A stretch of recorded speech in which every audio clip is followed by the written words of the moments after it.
Magandang hapon, ako po si Benison Estareja at meron muli tayong update regarding po sa ating minemonitor na si Typhoon Hana with international name na Hikwe. As of 4 in the afternoon ay huling namataan si Typhoon Hana, 245 kilometers na lamang po sa hilaga ng Itbayat, Batanes. Taglay nito ang maximum sustained winds na 155 kilometers per hour malapit dun sa kanyang mata at may pagbugso hanggang 255 kilometers per hour. So tumataas po yung pagbugso kapag ito ay nagla-landfall. Speaking of landfall po is tumama na sa kalupaan po ng Taiwan itong si Bagyong Hana. Tinaasan sa mga susunod na oras ay tatawarin ang central portion of Taiwan at lalabas sa dito sa may East China Sea pagsapit po ng madaling araw mamaya. Ito'y kumikilos west-northwest sa bilis na 20 kilometers per hour. Base po dito sa ating latest satellite animation, directly affected na po nitong si Typhoon Hana ang extreme northern Luzon. Habang meron din tayong minomonitor ng mga cloud clusters southeast of Typhoon Hana, so patuloy tayong magmamonitor kung may mabubuo dyan na low pressure area. Plus, meron din tayong namataan na low pressure area sa silangan po ng Northern Luzon sa labas ng Philippine Area of Responsibility, which is more than 1,800 kilometers east of Northern Luzon. Base sa ating analysis at base na rin kung titingnan po natin ay unti-unting lumalayo ito sa ating kalupaan at walang magiging direct effect sa mga susunod na araw.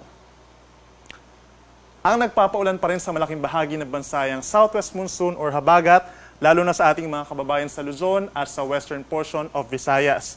Sa mga susunod na oras, ang pinakang ulanin pa rin ay yung western section, kabilang na po itong malaking bahagi ng Ilocos Region, kabilang na po ang La Union, Pangasinan, and Ilocos provinces. Ito rin pong Zambales, Bataan, and Occidental Mindoro. So asahan po yung mga pagbaha or pagguho ng lupa dun sa mga lugar po na vulnerable talaga sa mga rains at saka sa mga pagbaha. Samantala, meron din po tayong occasional rains or paminsan-minsang malakas pa rin na ulan ngayong gabi hanggang bukas ng madaling araw over Apayao, Abra, and Benguet. Dito rin po sa may malaking bahagi ng Central Luzon, Tarlac, Pampanga, and Bulacan. Ganyan din po sa Metro Manila, meron din occasional rains in the coming hours. Dito rin po sa Calabarzon, particularly sa may Rizal, Batangas, and Cavite. At sa natitira pa pong bahagi ng Mimaropa, meron din kalat-kalat na ulan and thunderstorms. Ganyan din po sa malaking bahagi ng Western Visayas. At natitira pang bahagi po ng Luzon. Kahit dito sa may Bicol region, asahan din po yung mga pag-ulan dulot ng habagat. In other areas, ngayong gabi hanggang bukas ng madaling araw, may mga localized thunderstorms po tayo nakikita dito. Yung mga grayish and white areas po, mga localized thunderstorms po yan dito sa may Zamboanga Peninsula, Northern Mindanao, lalo na yung Bukidnon, at dito rin po sa may Central and Eastern Visayas, asahan din yung mga pulu-pulong ulan, and in other areas, generally maaliwalas at bahagyang maulap ang kalangitan. Ito yung latest track ng Pag-asa regarding po kay Typhoon Hana. In the next few days po, aasahan natin yung generally westward movement at kung mapapansin po nila sa ating latest track, apektado na po directly ang malaking bahagi ng Taiwan. Sa mga susunod na oras, tatawirin nito ang southern and central portions of Taiwan at bukas ng madaling araw, inaasang nandun na sa may par line o pagsapit po ng 2 a.m. and then afterwards ay lalabas na rin ito ng Philippine Area of Responsibility. Sa paglabas nito ng par, mayroon pa rin po epekto itong si Bagyong Hana sa ating bansa. Mag-enhance pa rin po ito ng southwest monsoon or habagat. Kikilos ito patungo dito sa may parteng Guangdong, sa may southern portion of China, pagsapit po ng hapon ng Martes. At sa mga susunod pa na araw ay posibleng maapektuhan din po yung mga lugar na siyang dinaanan nitong si Super Bagyong Guring.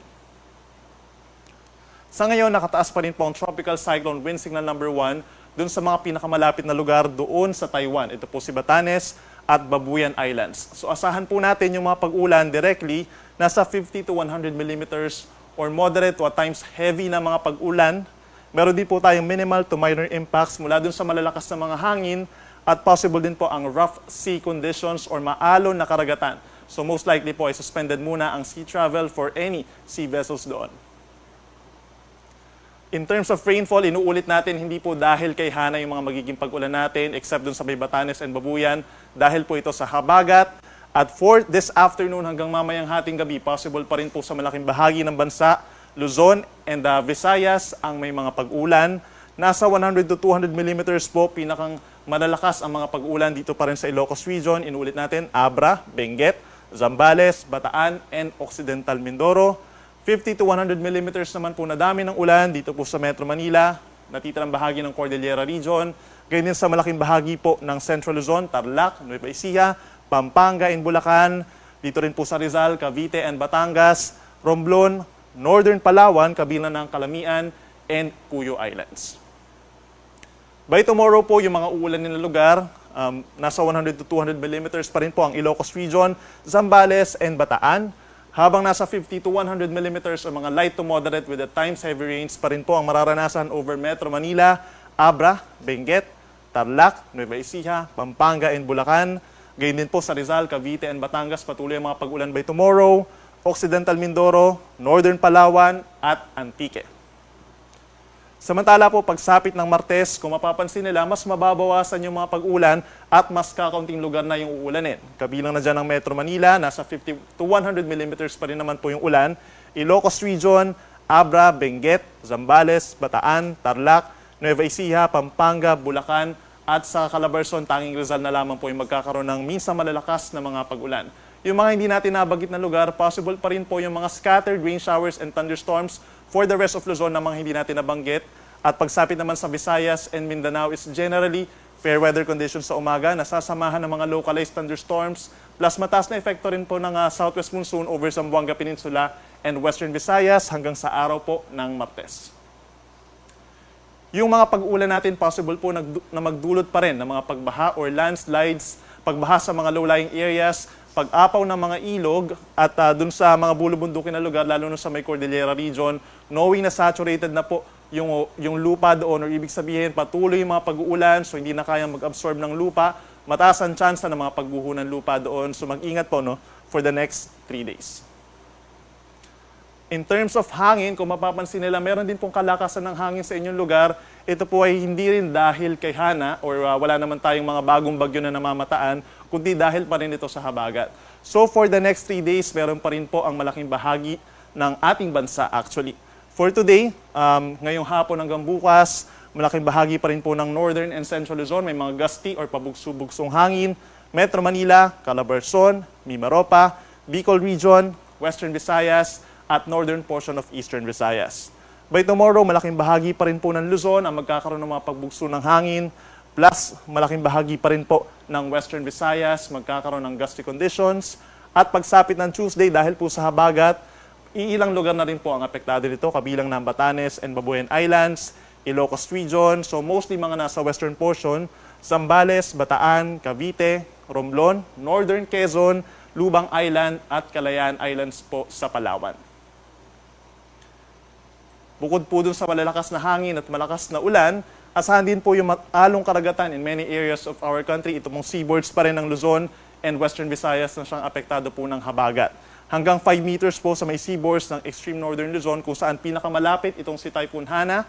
Meron naman tayong 4.5 meters or halos 1.5 palapag ng gusaling pag-alon ang mararanasan in other seaboards of Luzon. Dito po sa may northern Luzon, sa may western seaboard of Central Luzon, Metro Manila, Cavite, Batangas, dito rin po sa malaking baybayin po ng Mimaropa, Antique, and Aklan kung saan kabilang ang Boracay, meron po tayong gale warning. So may possibility ng mga sea travel suspensions, lalo na po sa mga nangingisda at yung may maliliit na sasakyang pandagat. And in other areas naman po, generally, pwede po kayong pumalaot sa ating mga baybayin sa mga susunod na araw. Inuulit natin po yung ating pag-issue ng mga tropical cyclone bulletins is every 6 hours. So lagi po tayo mag-antabay. Possible pa rin magbago yung behavior ng mga pag-ulan, yung epekto at yung kilos nitong si Bagyong Hana sa mga susunod po na oras. Samantala, mag-i-issue pa rin tayo ng gale warnings and weather advisories every 12 hours. So yung weather advisories po patungkol ito doon sa mga magiging pag-ulan natin.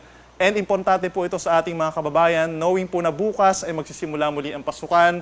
So makipag-ugnayan po sa ating mga local government units. We're talking of local chief executives such as governors at yung ating mga mayors. Makipag-ugnayan po tayo doon sa ating mga local disaster risk reduction offices for possible suspensions po ng mga classes at yung pasok sa kanilang trabaho. Yan muna ang latest mula dito sa Weather Forecasting Center ng Pag-asa. Ako muli si Benison Estareja. Mag-ingat po tayo.